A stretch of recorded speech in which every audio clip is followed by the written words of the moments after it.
तर नमस्कार मित्रांनो, हे पहा, आज तुम्ही जे काय दृश्य पाहणार आहात ते नक्कीच तुम्हाला मनाला आनंद देणारं, एक मोहित करून टाकणारं असणार आहे. मी चाललो एका प्रवासाला आणि तो प्रवास तुम्ही पाहू शकाल. बघा, तुम्हाला जे दिसतंय ते धुंद करणारं धुकं, खोलवर दरी आणि असं ते वातावरण. आणि मी पोचलो आहे गगनबावडा. तर गगनबावडा अर्थात माझा प्रवास थोडा पुढे होता कोकणात. हा एक फक्त ब्रेक घेतला होता. गगनबावडा खरंच मित्रांनो, तिथं अक्षरशः जमिनीवरती गगन आहे, म्हणजे आभाळ आहे असं वाटतं. इतकं सुंदर ते वातावरण, इतकं दाट धुकं, इतकं सुंदर होतं. आम्ही तिथं चहा घेण्यासाठी थांबलेलो होतो.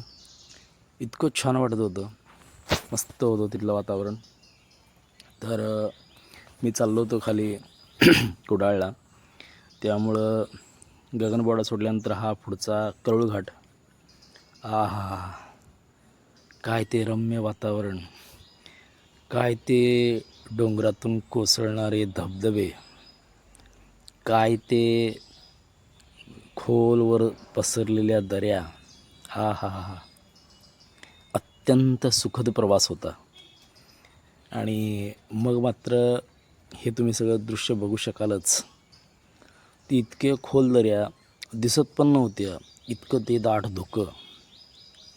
आणि असा तो पावसाळ्यातला घाटाचा रस्ता निश्चितच आनंद देणारा, अतिशय सुंदर.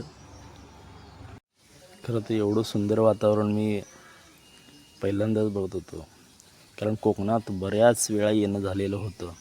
पण असं ते पावसातला सुखद अनुभव हा पहिल्यांदाच घेत होतो.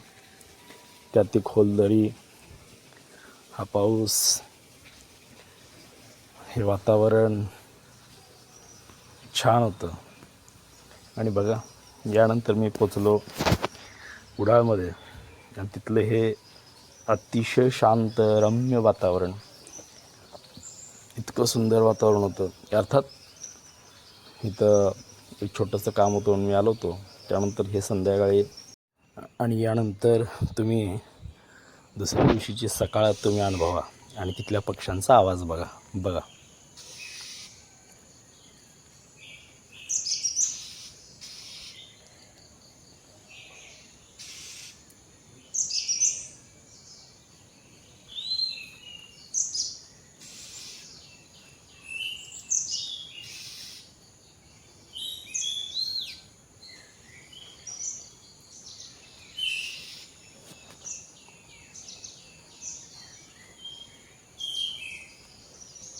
तर मित्रांनो, ही होती कोकणातली एक रम्य सकाळ.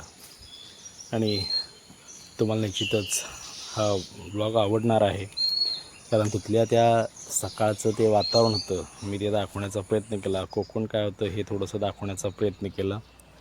तुम्ही हे सगळे अनुभव, खरं तर निसर्गाच्या जास्तीत जास्त जवळ राहण्याचा प्रयत्न आपण करतोच आणि करायलाच पाहिजे असं माझं वैयक्तिक मत आहे. आणि त्या पद्धतीनं तुम्ही देखील प्रयत्न करावा, त्याचा आनंद घ्यावा, हीच माझी इच्छा असते. बघा, आता देखील मी व्हॉईस रेकॉर्ड करतो आहे, पण इथं पावसाला सुरुवात झालेली आहे. तो देखील पावसाचा आवाज तुम्ही ऐकू शकाल. आणि अशा पद्धतीनं कोकण आपलं निश्चितच छान छान छान. असं हे शांत कोकण तुम्हाला कसं वाटलं मला सांगा. धन्यवाद.